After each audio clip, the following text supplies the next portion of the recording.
ಮತ್ತೊಮ್ಮೆ ಕಲ್ಕತ್ತಾದಲ್ಲಿ ಡಾಕ್ಟರ್ ಮೇಲೆ ಅತ್ಯಾಚಾರ ನಡೆಯಿತು.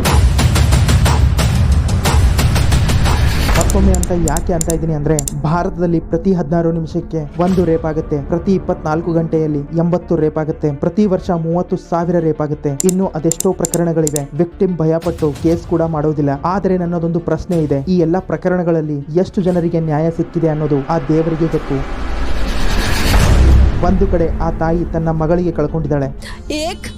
पेरेंट्स जिनकी बच्ची 31 इयर्स ओल्ड की ऐसी खत्म हो जाती है, हाथ जोड़ती रही माँ बाप, हाथ जोड़ते रहे. ಇನ್ನೊಂದು ಕಡೆ ಈ ಪೂರ್ತಿ ಪ್ರಕರಣವನ್ನೇ ಮುಚ್ಚಿ ಹಾಕುವ ಪ್ರಯತ್ನ ಮಾಡಲಾಗ್ತಾ ಇದೆ. Renovation work that began after the incident at an area just a few feet away from the seminar room where the doctor's body was found on Friday morning. ಇಷ್ಟೆಲ್ಲ ಆದ್ರೂ ಆ ಕುಟುಂಬದ ಬಗ್ಗೆ ಯಾರೂ ಕೂಡ ಯೋಚನೆ ಮಾಡ್ತಾ ಇಲ್ಲ. ಬದಲಾಗಿ ಕಾಂಗ್ರೆಸ್ ಬಿಜೆಪಿ ಮೇಲೆ ಬ್ಲೇಮ್ ಮಾಡ್ತಾ ಇದೆ, ಬಿಜೆಪಿ ಟಿಎಂಸಿ ಮೇಲೆ ಬ್ಲೇಮ್ ಮಾಡ್ತಾ ಇದೆ. ಕ್ರೈಮ್ ಮಾಡಿರುವ ವ್ಯಕ್ತಿ ರಾಜಾರೋಷವಾಗಿ ಕ್ರೈಮ್ ಒಪ್ಕೋತಾ ಇದ್ದಾನೆ.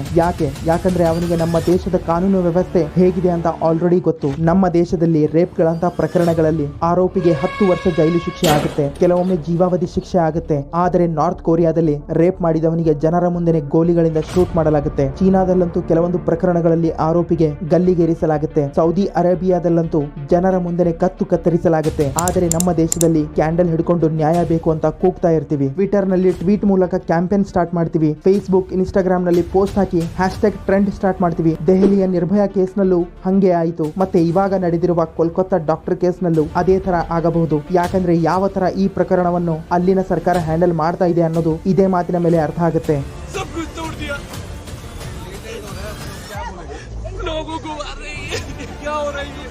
ರೇಪಿಸ್ಟ್ ಇಂತಹ ಕ್ರೈಮ್ ಮಾಡಿದ್ರು ಕೂಡ ಕಾಲರ್ ಎತ್ತಿ ಓಡಾಡ್ತಾನೆ, ಮತ್ತೆ ಆಚೆ ಬಂದು ಕೂಡ ಇಂತಹದೇ ಕ್ರೈಮ್ ಗಳನ್ನ ಮಾಡ್ತಾ ಹೋಗ್ತಾರೆ. ಯಾಕಂದ್ರೆ ಈ ಡೇಟಾ ನೋಡಿ, ಮಹಿಳೆಯರ ಮೇಲೆ ದೌರ್ಜನ್ಯ ಪ್ರಕರಣಗಳು ಎಷ್ಟು ದಾಖಲಾಗ್ತಾ ಇದೆ ಅಂತ. 2020ರಲ್ಲಿ 3 ಲಕ್ಷಕ್ಕಿಂತ ಜಾಸ್ತಿ, 2021ರಲ್ಲಿ 4,28,000ಕ್ಕಿಂತ ಜಾಸ್ತಿ, 2022ರಲ್ಲಿ 4,48,000ಕ್ಕಿಂತ ಜಾಸ್ತಿ ಪ್ರಕರಣಗಳು ದಾಖಲಾಗ್ತಾ ಇವೆ. ಇದು ನಮ್ಮ ದೇಶದ ಪರಿಸ್ಥಿತಿ ಅಂದ್ರೆ. ಆದರೆ ದೇಶದ ಲಾ ಅಂಡ್ ಆರ್ಡರ್ ಮಾತ್ರ ಇನ್ನೂ ಮಲಗಿದೆ. ಪ್ರತಿಯೊಂದು ನ್ಯೂಸ್ ಚಾನೆಲ್ ಕೂಡ ಇದೇ ಸುದ್ದಿಯನ್ನ ಕವರ್ ಮಾಡ್ತಾ ಇದೆ. ಸೋಷಿಯಲ್ ಮೀಡಿಯಾದಲ್ಲೂ ಇದೇ ಸುದ್ದಿ ಹರಿದಾಡ್ತಾ ಇದೆ. ಇಷ್ಟೆಲ್ಲ ಆದ್ಮೇಲೂ ನಾವು ಸರ್ಕಾರಕ್ಕೆ ಒಂದೇ ಮಾತು ಕೇಳ್ತೀವಿ, ಮತ್ತೆ ಸರ್ಕಾರ ಹೆಂಗ್ ರಿಯಾಕ್ಟ್ ಮಾಡುತ್ತೆ ಅಂತ ನಿಮ್ಗೂ ಕೂಡ ಗೊತ್ತು.